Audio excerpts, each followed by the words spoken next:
Chapter 1. A Terrible Loss. There could be no doubt of the fact. Princess Ozma, the lovely girl ruler of the fairyland of Oz, was lost. She had completely disappeared. Not one of her subjects, not even her closest friends, knew what had become of her. It was Dorothy who first discovered it. Dorothy was a little Kansas girl who had come to the Land of Oz to live, and had been given a delightful suite of rooms in Ozma's royal palace just because Ozma loved Dorothy and wanted her to live as near her as possible so the two girls might be much together. Dorothy was not the only girl from the outside world who had been welcomed to Oz and lived in the royal palace. There was another named Betsy Bobbin, whose adventures had led her to seek refuge with Ozma, and still another named Trot, who had been invited, together with her faithful companion, Cap'n Bill, to make her home in this wonderful fairyland.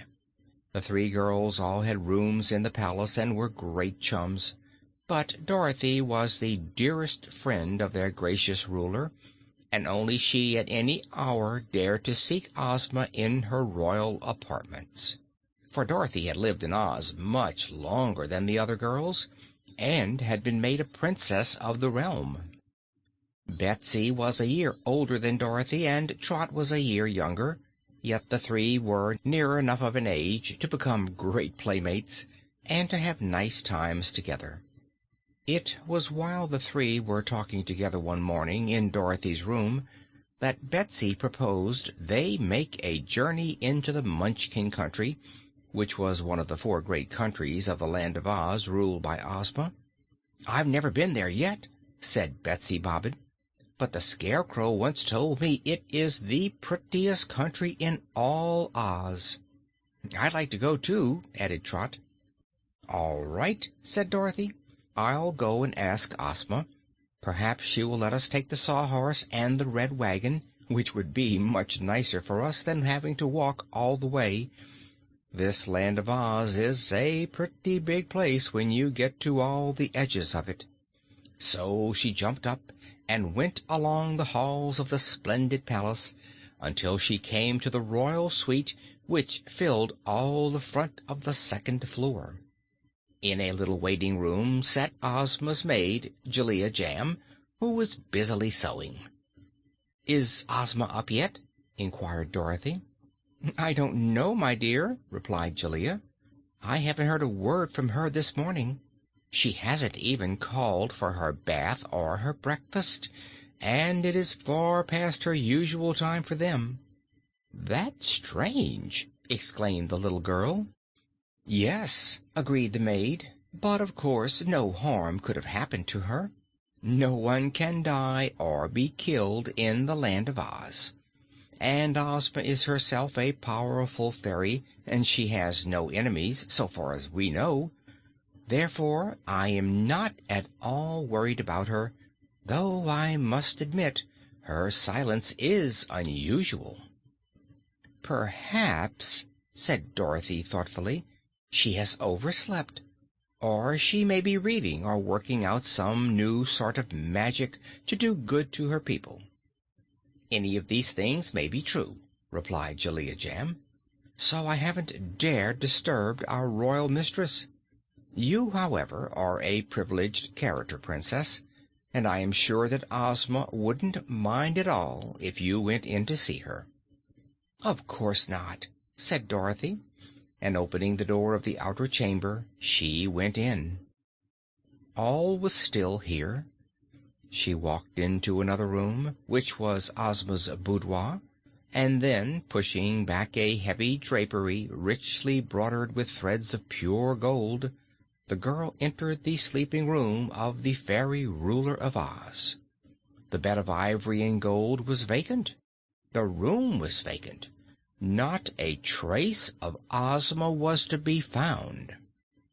Very much surprised, yet still with no fear that anything had happened to her friend, Dorothy returned through the boudoir to the other rooms of the suite.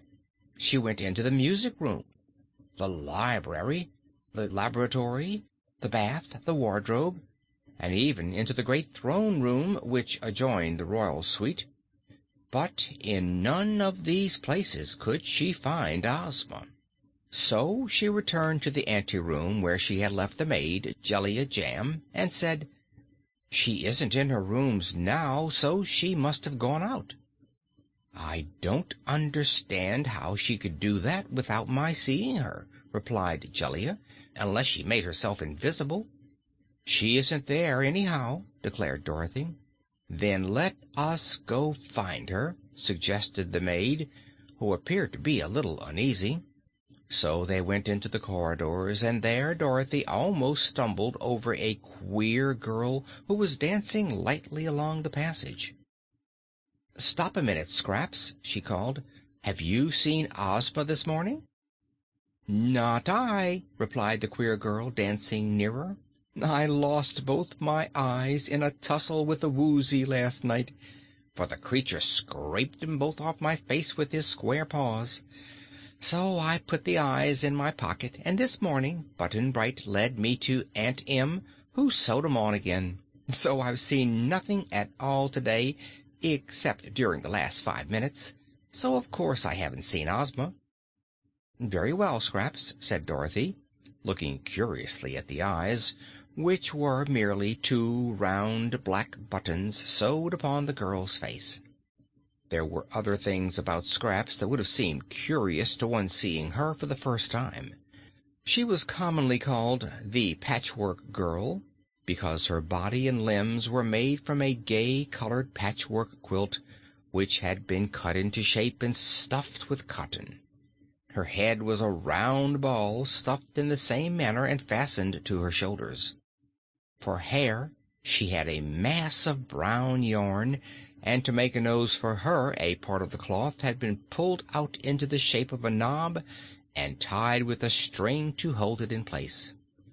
Her mouth had been carefully made by cutting a slit in the proper place and lining it with red silk, adding 2 rows of pearls for teeth and a bit of red flannel for a tongue. In spite of this queer make-up, the Patchwork Girl was magically alive, and had proved herself not the least jolly and agreeable of the many quaint characters who inhabit the astonishing fairyland of Oz. Indeed, Scraps was a general favorite, although she was rather flighty and erratic, and did and said many things that surprised her friends. She was seldom still, but loved to dance, to turn handsprings and somersaults, to climb trees, and to indulge in many other active sports. "I'm going to search for Ozma," remarked Dorothy, "for she isn't in her rooms, and I want to ask her a question." "I'll go with you," said Scraps, "for my eyes are brighter than yours, and they can see farther." "I'm not sure of that," returned Dorothy, "but come along if you like." Together they searched all through the great palace, and even to the farthest limits of the palace grounds, which were quite extensive, but nowhere could they find a trace of Ozma. When Dorothy returned to where Betsy and Trot awaited her, the little girl's face was rather solemn and troubled, for never before had Ozma gone away without telling her friends where she was going, or without an escort that befitted her royal state. She was gone, however, and none had seen her go. Dorothy had met and questioned the Scarecrow, Tik-Tok, the Shaggy Man, Button-Bright, Cap'n Bill, and even the wise and powerful Wizard of Oz. But not one of them had seen Ozma since she parted with her friends the evening before and had gone to her own rooms. "She didn't say anything last night about going anywhere," observed little Trot. "No, and that's the strange part of it," replied Dorothy. "Usually Ozma lets us know everything she does." "Why not look in the Magic Picture?" suggested Betsy Bobbin. "That will tell us where she is in just 1 second." "Of course!" cried Dorothy. "Why didn't I think of that before?" And at once the three girls hurried away to Ozma's boudoir, where the magic picture always hung. This wonderful magic picture was one of the royal Ozma's greatest treasures. There was a large gold frame in the center of which was a bluish gray canvas, on which various scenes constantly appeared and disappeared. If one who stood before it wished to see what any person anywhere in the world was doing, it was only necessary to make the wish, and the scene in the magic picture would shift to the scene where that person was and show exactly what he or she was then engaged in doing. So the girls knew it would be easy for them to wish to see Ozma, and from the picture they could quickly learn where she was. Dorothy advanced to the place where the picture was usually protected by thick satin curtains and pulled the draperies aside. Then she stared in amazement, while her two friends uttered exclamations of disappointment. The magic picture was gone. Only a blank space on the wall behind the curtains showed where it had formerly hung. End of chapter 1.